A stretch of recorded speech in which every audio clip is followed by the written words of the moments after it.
Bismillahirrahmanirrahim. Assalamualaikum warahmatullahi wabarakatuh. Waalaikumsalam warahmatullahi wabarakatuh. Alhamdulillahi rabbil alamin. Wassalatu wassalamu ala asyrafil anbiya'i wal mursalin Sayyidina Muhammadin wa ala alihi wa sahbihi ajma'in, amma ba'd. Pada kesempatan ini kami akan melanjutkan pembahasan tentang keutamaan kalimat thayyibah, yakni hadis ke-22. An Mu'adz bin Jabalin radhiyallahu anhu qala Rasulullah sallallahu alaihi wasallam, la yamutu abdu yashhadu alla ilaha illallah wa anni rasulullah yarji'u zalika ila qalbi mukinin illa dakhalal jannata wa fi riwayatin illa ghafarallahu lahu. Dari Sayyidina Mu'adz bin Jabal radhiyallahu anhu, baginda Rasulullah sallallahu alaihi wasallam bersabda, tidak ada seorang hamba yang meninggal dunia dengan bersaksi bahwasanya tidak ada yang berhak disembah selain Allah dan bahwasanya aku adalah Rasulullah disertai keyakinan hati, kecuali wajib baginya masuk surga. Dalam riwayat lain disebutkan, kecuali Allah pasti mengampuninya. Hadis riwayat Ahmad, Nasai, Tabarani, Hakim, Tirmizi dari kitab Durrul Mansur. Faidahnya, dalam hadis yang sahih, baginda Rasulullah sallallahu alaihi wasallam bersabda, dengarkanlah berita gembira untukmu dan sampaikanlah kepada yang lain. Barang siapa ikhlas mengucapkan la ilaha illallah, wajib baginya masuk surga. Inilah nilai keikhlasan di sisi Allah Subhanahu wa Ta'ala. Dengan keikhlasan, amalan sedikit akan berpahala banyak. Amalan yang dilakukan agar dilihat dan dipuji orang lain, meskipun banyak, akan sia-sia di sisinya, bahkan akan mencelakakan pelakunya. Sebaliknya, amal yang dilakukan dengan ikhlas, biarpun sedikit, itu sudah mencukupi. Oleh karena itu, barang siapa mengucapkan kalimat syahadat dengan ikhlas, maka suatu saat dia akan mendapatkan pengampunan dari Allah Subhanahu wa Ta'ala, dan ia pasti akan masuk surga. Tidak ada keraguan lagi dalam hal ini. Mungkin karena dosa-dosanya ia disiksa terlebih dahulu di neraka, namun hal itu bukan suatu keharusan, karena jika raja dari segala raja, yaitu Allah Subhanahu wa Ta'ala, menyukai keikhlasan seseorang dan amalannya, maka dia bisa saja mengampuni seluruh dosa-dosanya. Tetapi bila kita tidak betul-betul menaati Allah yang maha mulia, sedangkan dia adalah yang maha kasih sayang kepada kita, maka alangkah ruginya kita. Pendek kata, banyak sekali hadis yang menerangkan janji-janji bagi orang yang mengucapkan kalimat thayyibah. Namun, hal ini mengandung dua kemungkinan. Apakah orang yang mengucapkan kalimat thayyibah itu akan disiksa dahulu akibat dosa-dosanya, kemudian dimasukkan surga sesuai dengan kaidah umum, atau Allah Subhanahu wa Ta'ala dengan kemurahan dan kasih sayangnya akan mengampuninya dan memasukkannya ke dalam surga tanpa disiksa terlebih dahulu.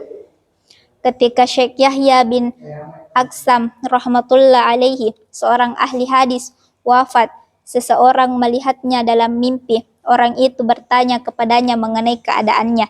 Dia menjawab, aku diadili oleh Allah Subhanahu wa Ta'ala. Allah Subhanahu wa Ta'ala berfirman kepadaku, hai pendosa tua, kamu telah berbuat dosa ini dan itu. Lalu Allah Subhanahu wa Ta'ala menghitung dosa-dosaku. Aku berkata, ya Allah, telah sampai kepadaku darimu sebuah hadis. Allah Subhanahu wa Ta'ala bertanya, hadis apa itu? Aku berkata, aku mendengar dari Abdur Razak, ia mendengar dari Ma'mar, dan Ma'mar mendengar dari Zuhri. Zuhri mendengar dari Urwah, dan Urwah mendengar dari Sayyidatina Aisyah, bahwa baginda Rasulullah meriwayatkan dari malaikat Jibril alaihi salam dari Allah Subhanahu wa Ta'ala, Engkau berfirman, aku malu menyiksa seorang muslim yang sudah berubah, sudah tua, dan aku akan memaafkannya. Ya Allah, Engkau tahu bahwa aku adalah orang yang sudah tua. Lalu Allah berfirman, Abdul Razak berkata, benar. Ma'mar berkata, benar. Zuhri berkata, benar. Urwah berkata, benar.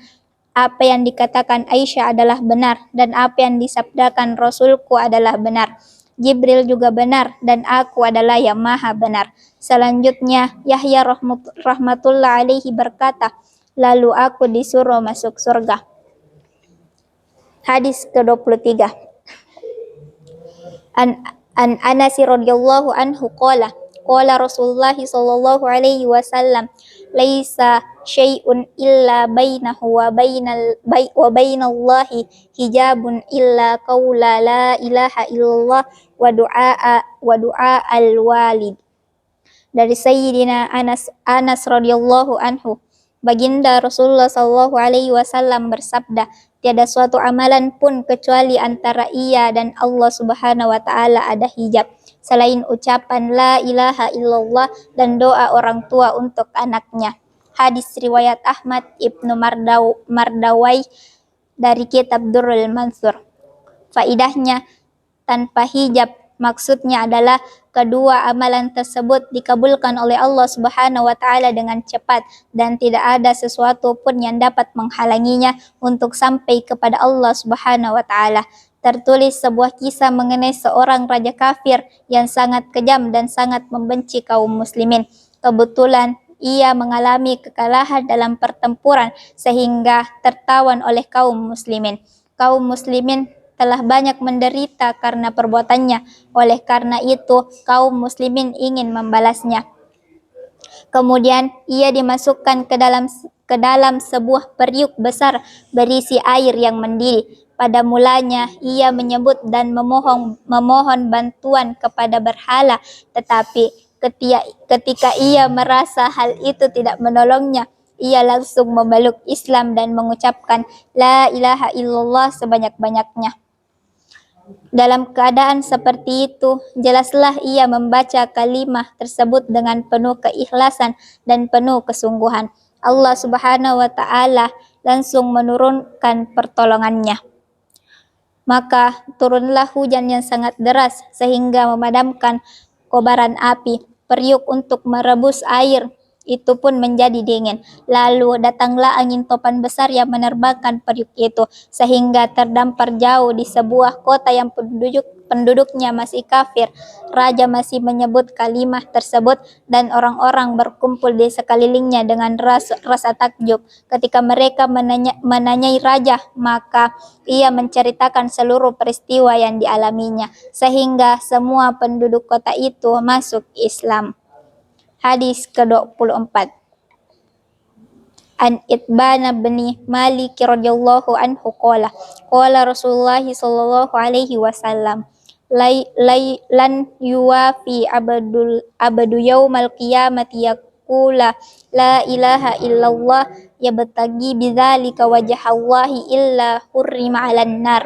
Dari Sayyidina Itban bin Malik radhiyallahu anhu, baginda Rasulullah sallallahu alaihi wasallam bersabda, tidak akan datang seorang hamba pada hari kiamat nanti yang ia mengucapkan la ilaha illallah semata-mata karena Allah Subhanahu wa taala, kecuali akan diharamkan dari api neraka. Hadis riwayat Bukhari, Ahmad, Muslim, Ibnu Majah, dan Baihaqi dari kitab Durrul Mansur. Faidahnya, barang siapa dengan ikhlas mengucapkan kalimat thayyibah, maka ia diharamkan dari api neraka. Hal ini dibatasi dengan syarat ia tidak melakukan dosa-dosa besar, atau yang dimaksud dengan diharamkan dari api neraka adalah haram kekal di neraka. Namun, siapakah yang dapat menghalangi jika Allah Subhanahu wa taala mengampuni semua dosa orang yang mengucapkan kalimat thayyibah dengan ikhlas? Sebuah hadis menyatakan bahwa pada hari kiamat Allah Subhanahu wa taala berfirman kepada seseorang, kamu telah berbuat dosa ini dan itu. Setelah disebutkan dosa-dosanya, orang itu merasa dirinya pasti akan binasa karena dosa-dosanya, dan ia mengakuinya tanpa bisa mengelak. Namun Allah Subhanahu wa taala berfirman, ketika di dunia aku menutupi aibmu, maka hari ini pun aku menutupi aibmu. Aku mengampuni dosa-dosamu. Banyak sekali hadis yang bernada demikian. Sehingga tidak heran jika ahli zikir pun akan diperlakukan seperti itu. Nama Allah Subhanahu wa taala penuh dengan keberkahan, maka bacalah sebanyak-banyaknya, jangan bosan dalam membacanya. Betapa beruntung orang yang memahami keberkahan kalimat suci ini sehingga ia menghabiskan umurnya untuk mewiridkannya.